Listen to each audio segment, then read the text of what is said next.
शमी का पौधा ऐसा होता है जो योनियों में, वृक्ष की योनि में अंतिम योनि पर लाकर रुक जाता है। कौन सा? शमी। इसलिए पंचदशमी पंच शनि पूजन की महत्वता होती है। क्यों कहा जाता है कि अगर कोई आपको ज्यादा परेशान कर रहा है, बहुत टेंशन दे रहा है, बहुत ज्यादा अगर वो इतना हताश हो गए कि आपने सोच लिया अब तो मर जाऊं तो अच्छा है, इसका नाम लिख जाऊं, ये सब चीज करने से अच्छा है पांच दशमी। दशमी जानते हो? पांच दशमी, कोई सी भी पांच दशमी आप चुन लीजिए, परंतु वो दशमी अमावस्या के पहले वाली नहीं होना चाहिए, वो पूर्णिमा के पहले वाली दशमी। पांच कोई सी भी दशमी पर शमी के वृक्ष के नीचे जाइए, घी का दीपक लगाइए, शुद्ध जल तांबे के पात्र में लेकर जाकर अर्पित करिए।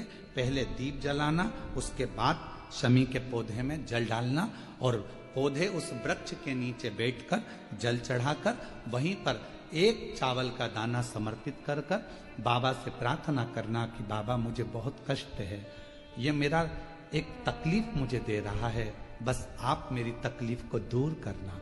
शिव की ऐसी कृपा होगी। पांच शमी पूजन दशमी के भाव से, दशमी आपके यहां पर भी पूजन, दशमी पे हमारे यहां शमी के पत्र की बड़ी पूजन का महत्व है।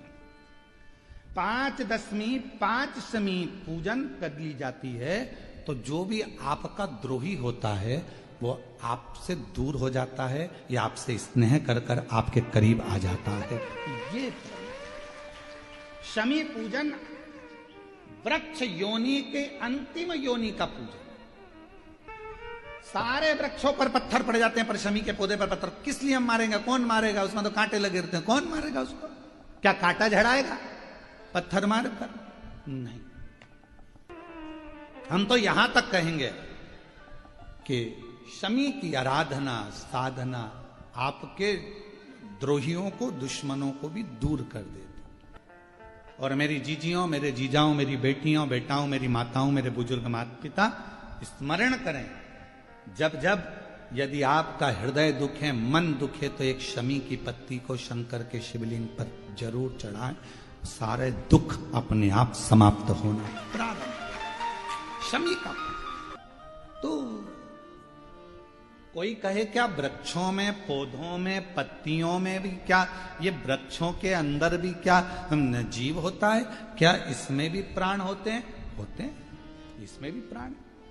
ये भी ऑक्सीजन लेना छोड़ना सब कार्य इनका चालू है, ये भी जीवित है। जल नहीं मिलेगा मर जाएंगे, जल गया समाप्त। कर्म का भोग मनुष्य को भोगना, भगवान को मानो चाहे ना मानो, भजन करो चाहे ना करो, सत्संग करो चाहे ना करो, लोटा भर के जल चढ़ाओ चाहे ना चढ़ाओ, मंत्र जाप करो चाहे ना करो, पुराण सुनो चाहे ना सुनो, पर आपको अपने कर्म का भोग तो भोगना है। और कबीरदास जी ने बड़ी सुंदर भाषा में कहा है कि गुरु की करनी गुरु भरेगा और चेला की करनी चेला, और उड़ जाएगा हंस।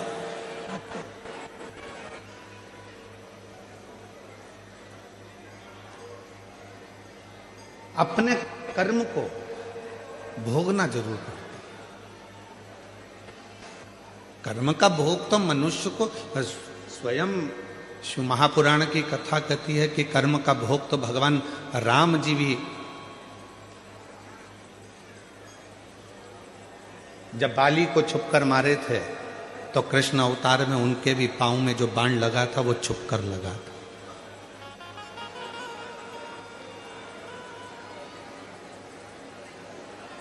आप अच्छा कर्म करेंगे, अच्छा प्राप्त होगा।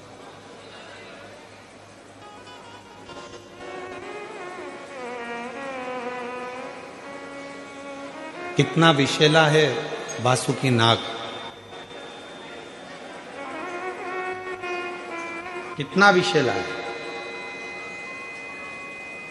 स्कंद पुराण में वर्णन आता है कि वासुकी नाग एक ऐसा नाग था जो नाग हर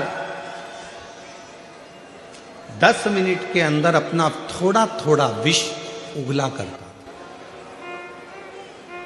हर 10 मिनट के अंदर।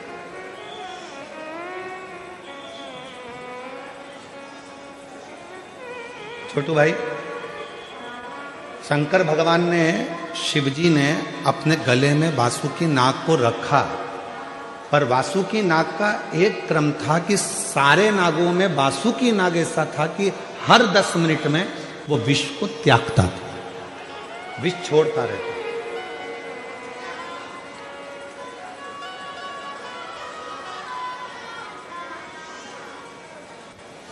और वासुकी नाग जब विष को छोड़ता रहता था तो शिवजी से कहा भगवान ब्रह्मा ने, ये वासुकी है, ये विष निकालता रहेगा, आप इसको गले में मत रखो। शंकर भगवान ने कहा भले ये विष छोड़ता है पर इसको मुझे अपने करीब में रखना जरूरी है, वरना कोई भी इसको स्वीकार नहीं करेगा, तो ऐसे तो तुम नष्ट हो जाओगे। शंकर भगवान ने कहा अच्छा करने वाले को दुनिया में किसी की सामर्थ्यता नहीं है कि कभी कोई नष्ट कर दे, उसको बर्बाद कर,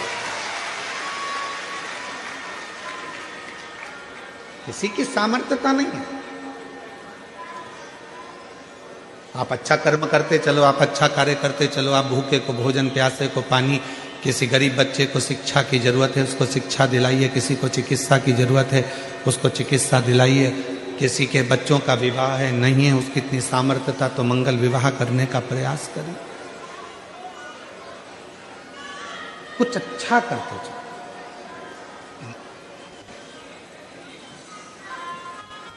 अच्छाई देखेंगे तो सुख मिलेगा।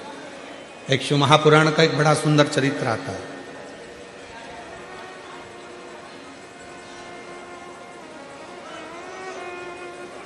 एक संत, शायद तुकाराम बाबा का ये चरित्र है, एक संत स्नान कर कर वापिस आए और उनसे ईर्ष्या रखने वाला पेड़ पर पान खाकर बैठ गए। संत निकल कर आते, संत जैसे ही निकल कर आते और वो पान खाने वाला व्यक्ति ऊपर से बैठकर उनके ऊपर पान थूक दे। संत वापिस जाते, स्नान करते, फिर आते, फिर उनके ऊपर कोई पान थूक देते। संत पर बार बार पान थूका गया, आखिरी में मुख में पान का पीक थूक खत्म हो गया। वो पेड़ पे से नीचे उतरा, संत के चरणों को प्रणाम कर कर बोला कि बाबा, इतनी बार मैं आपके ऊपर थूका, इतनी बार मैंने पान का पीक आपके ऊपर थूका, आपके मुख से एक भी अपशब्द नहीं निकला, आपने मुझे आड़ा टेढ़ा नहीं कहा, श्राप नहीं दिया, गाली नहीं दी, अपशब्द नहीं कहे। संत बोले तू मेरे पांव मत पकड़, मैं तेरे पांव पकड़ता हूं। आज तेरे इस पान थूकने के चक्कर में हमेशा गंगा एक बार नहाता था, आज 108 बार मुझे गंगा नहाने का मौका मिला। आज 108 बार मैंने गंगा का स्नान करा है और ये तेरे कारण करा है, ये तेरे कारण हुआ, ये कोई दूसरा नहीं करता। शिव कथा कह रही है, भगवान शंकर का चरित्र कह रहा है, शिव महापुराण की कथा कह रही है। अगर कोई तुम्हारा बुरा भी कर रहा है तो उसमें ये मत सोचना कि तुम्हारा बुरा होगा, आप अच्छा करते चलो। कोई आपका बेकार भी कर रहा है और अगर आप अच्छा करते चल रहे हो तो कभी ये मत सोचना कि आपका कुछ बुरा होगा, नहीं, कभी नहीं हो सकता।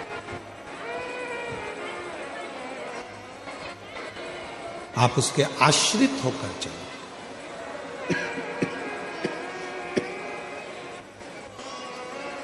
आप जितने जितने परमात्मा के आश्रित होकर चलेंगे, भगवान के आश्रित होकर चलेंगे, उतना उतना जीवन में सुख पाते चलेंगे। हमारा आश्रय ही, फिर वही वाली लाइन आ गई, भरोसो दृढ़ चरणन केरो, श्री वल्लभ नक चंद्र छटा बिन सब जग माही। उसने दिया, बोलते जाओ, भगवान ने। तो भोजन कौन देगा? अरे बोलो जम के, मेहनत किसको करना है? अपन को। परिश्रम अपने को करना है, मेहनत अपने को करना है, पर फल देगा। और इसका एक प्रसंग है, ये बक्सा चल रहा है, इसका एक प्रसंग है और बड़ा सुंदर सा एक प्रसंग आता है। एक मलुक नाम का एक लड़का था, उसका दोस्त शिव जी का बड़ा भगत था। शंकर भगवान के मंदिर में वो रोज जाता, रोज जल चढ़ाता, शिव जी की आराधना करता, साधना करता, भजन करता, और ये दिन रात उस पर कटाक्ष करता, दिन भर उस पर तर्क करता मलु। अब एक दिन मल्लुक ने अपने दोस्तों को रोक लिया, कहां जा रहा है? कि मंदिर जा रहा हूं। अरे थोड़ा काम धंधा कर ले, या जा जरा काम धंधा कर, ये शंकर भगवान को नहलाने से, लोटा भर के जल चढ़ाने से कोई शंकर जी कुछ थोड़ी ना दे देगा। काम नहीं करेगा तो क्या शंकर जी खाने को दे देगा? लड़ाई हो गई मल्लुक की और उसके दोस्त की। नहीं करूंगा काम तो भी मेरा भोलेनाथ खाने को देगा। मल्लुक ने कहा अगर तेरा भोलेनाथ काम नहीं करूं और खाने को दे तो मैं भी चल करने को तैयार हूं।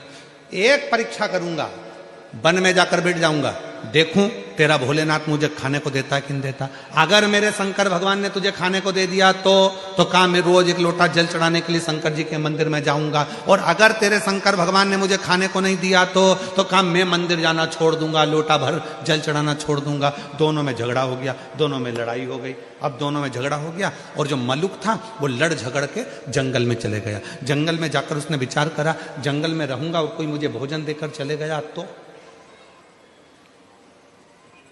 एक काम करता हूं, ये पीपल के पेड़ पे चढ़ के बैठ जाता हूं। कोई आएगा भी नहीं, भोजन देगा भी नहीं, और भोजन नहीं मिलेगा तो मेरा दोस्त मंदिर जाना छोड़ देगा और मेरा झंझट मिट जाएगा, फिर मेरे साथ घूमेगा, एंजॉय करेगा। ठीक है, पेड़ पे चढ़ गया।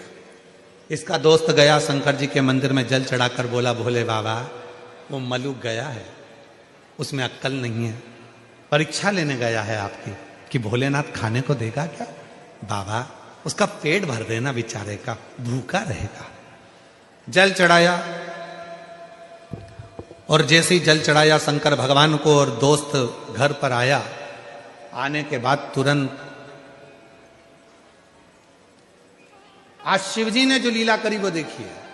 शंकर भगवान ने ऐसी लीला कर दी कि एक गाय चराने वाला कपड़े में 4 रोटी बांधकर उसमें थोड़ा सा अचार और कांदा रखकर लाया और विचार करने लगा मुझे गाय यहीं पर चराना है, मेरी रोटी कहीं दूसरा ना खा जाए, इसलिए इसको पीपल के पेड़ पे टांग देता। रोटी टांग दी पीपल के पेड़ पे। मल्लुक ने विचार करा इसका शंकर भगवान तो गजब का है रे, रोटी ऊपर दे दी पीपल के पेड़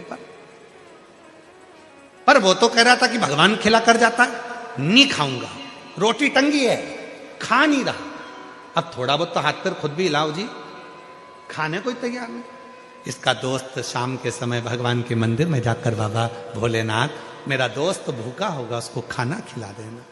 शंकर भगवान ने डमरू का नाद करा, 4-6 डाकू घोड़े पे बैठकर धड़ धड़ धड़ धड़ आ गए पीपल के पेड़ के नीचे। जैसे ही थोड़ी देर उन डाकुओं ने आराम करा, उसमें से एक थोड़ा सा विश्राम करा। उसने कहा सरदार बहुत भूख लग रही है, कहीं से माँ जगत जननी जगदम्बा खाना दे दे तो पेट भरा जाए। इतने में दूसरा बोला, अरे देखो पेड़ के ऊपर रोटी टंगी है, जल्दी उतारो खाते हैं। और जो पेड़ पे से रोटी उठाई और सबने मिलाकर खाने ही वाले थे, इतने में दूसरा बोला एक भी रोटी मत खाना, ऊपर पुलिस वाला बैठा है, जरूर रोटियों में नींद की गोली मिलाई होगी और पकड़ा जाएंगे तो जूते खाएंगे, इसलिए ले जाकर ये बंद कर देगा, कारागार में डाल देगा, एक रोटी मत खाना। और सबने कहा करे क्या? सरदार ने कहा इसको नीचे उतारो। ये अपने को मूर्ख समझ रहा, नीचे उतारो, इसको नीचे उतारा, पेड़ से बांध दो, पेड़ से बांध दिया। सरदार क्या करें? सरदार बोला ये अपने को मूर्ख समझता है, नींद की गोली मिली, रोटी हमको खिला रहा है, एक काम करो इसकी रोटी इसी को खिलाओ। अब उसकी रोटी, अब वो समझा भगवान आएंगे खिलाने, उसको क्या मालूम था डाकू बन के आ गए। ले रोटी खाओ के नहीं खाऊंगा। सरदार रोटी नहीं खा रहा, सरदार ने कहा मार मार के खिलाओ। दो ने इधर से दिया, दो ने उधर से दिया, मुंह में रोटी ठूस है, फिर मारे, फिर रोटी, फिर मारे, फिर रोटी, लाल नीला पीला कर कर रोटी खिलाकर और पूरे रस्सी खोल दिए और डाकू चले गए। ये शाम को पिटा पिटाया, दुचा दुचाया, कबाड़ खाने के कबाड़े जैसा। रास्ते में से लंगड़ाता जा रहा था, इसका दोस्त मंदिर से आ रहा था। उसने पूछा क्यों, भोलेनाथ जी मिले थे? इतने में मलुक बोला तेरा भोलानाथ नहीं खाओ तो मारता भी था, नहीं खाओ तो मारता। तब मलुक ने, वो मलुक नहीं रहे, तब वो मलुक दास बन गए और उन्होंने पद लिखा, अजगर करे ना चाकरी, पंछी करे ना काज, दास मलु का कह गए सबके दाता राम। कोई कुछ ना करे तो भी वो पेट भर कर जाता है, वो मेरा देव अधिदेव महादेव, वो शिव, वो मेरा राम, वो मेरा कृष्ण, वो मेरा शंकर, वो मेरा दत्त, वो मेरी माँ आद्य शक्ति जगत जननी दुर्गा भवानी है, वो मेरा हरि विठल पांडुरंगा है जो सबका पेट भर